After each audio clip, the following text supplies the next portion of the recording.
Hi, and thank you for joining me on another episode of the Tech Exec podcast, where we triple your impact per engineer. As always, I'm your host, Aviv Ben-Yosef, advisor and consultant to tech execs worldwide, and our subject today is expanding minds. Before we get to that, I have a very important message for you. Less than 24 hours from the time this episode is going live, I'm holding my first free live session. I'm going to talk about some concepts from my upcoming book. It's still a bit far in the distance, but I'm working on it, and I'm going to share some thoughts and value from the first chapter, and I'd love you to join.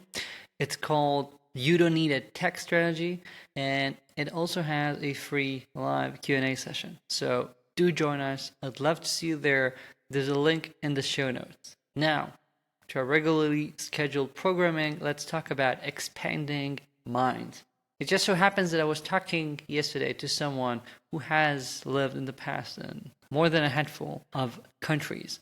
And we were talking about how different experiences change how we see things, how we help our kids understand more things as they see more countries, see more cultures.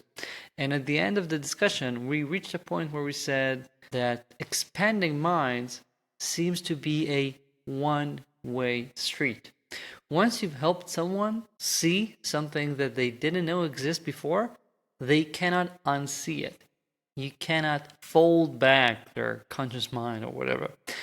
Once we make someone enlightened, even a bit, they are now enlightened for good. And I find that this is something that is actually very motivational when you're looking at your team and you're considering how you're going to be investing in their growth, in helping them move forward, and trying to think of how you should help them as their manager, as the leader. How do you set up an organization that truly, genuinely expands people's minds and help them grow? So to do that, I think you need to realize that there's a lot of value in pushing people outside of their comfort zones and helping them see what else is out there, even if the experiment just helps them realize they don't like what's out there.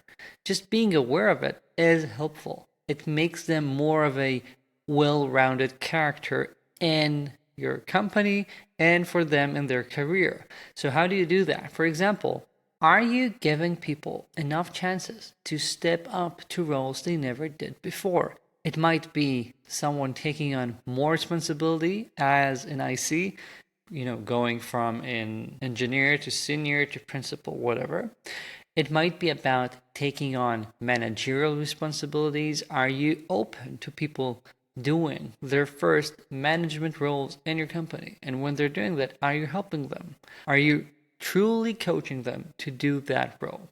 And are you open to them realizing 6 months later they don't like that? But there's also other parts here. Are you open for them to try other things? Some of the best product managers I've worked with, for example, are ex-software engineers, because having seen how the sausage is made really helps them when it comes to directing other engineers and seeing how that works, and actually also bringing some of the analytics/scientific viewpoint to product management. That's very helpful for some types of products, of some areas of products. And doing that really can expand people's mind. You can really help them see new things.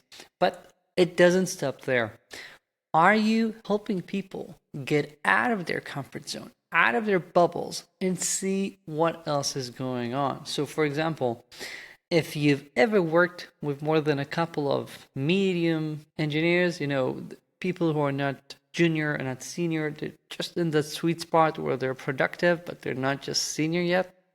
You've seen that there are various patterns that seem to be repeating themselves. For example, they can be more of a committed fan, let's say it that way, to specific frameworks, specific languages. That's the only way to do something. They're a bit more dogmatic than pragmatic. Or they're trying to shove whatever new thing they learned everywhere. For me, there was a stage where I was trying to put everything into a handful of design patterns I really liked, that sort of stuff. Or if you're not doing complete TDD, test-driven development, then you're obviously doing things wrong. I used to be there.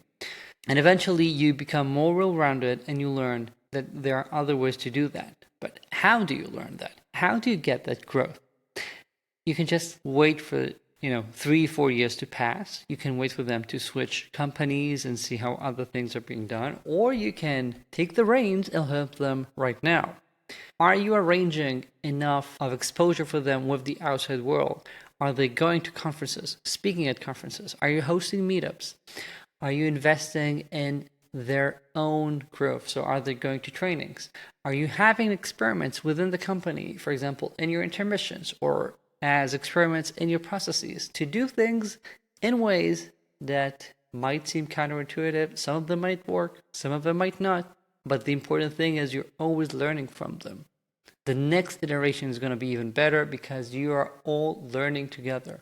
You're all expanding your minds. And if you do that, if you take some time right now to think about how you're actively working to expand people's minds, to invest into their growth, well, take an hour, it's going to be an hour that has a tremendous return on investment. Because first of all, as a leader, I think this is part of your role, but it is so satisfying, so gratifying to help your people grow, to see them become better, to see how they become the real managers they can be, the best engineers they can be, to fully live up to their potential. But, it doesn't all have to be altruistic. There's a lot of nice things in it for the company as well, right? We're talking about tripling impact per engineer. I just started the episode with that. That's how you get there. You help your people grow. You expand their mindset so they know what product people are doing, what marketing is doing, what sales are doing. They're not just waiting for the Jira ticket to tell them what to do. They've had to work with other people, and now they know how to do those things with the right context in mind. They've been expanded. They've been enlightened.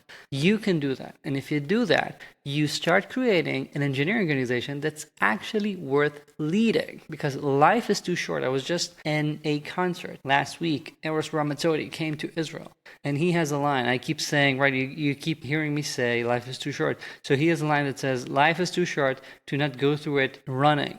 You need to be running, not just walking, not just lazily looking what's going on. Life is too short for that. Start running. That's it for this week. Thank you for joining me. I'm reminding you once more, you have less than 24 hours to sign up for my live session. Link is in the show notes. If you have any questions or comments, my email is in the show notes as well. And if you haven't yet, do subscribe to my newsletter. It's the best newsletter online for tech executives. And it's also where you could have signed up for the live session more than 24 hours ahead of time, because that's where people hear about these things first. So do check it out. Thank you. Talk soon.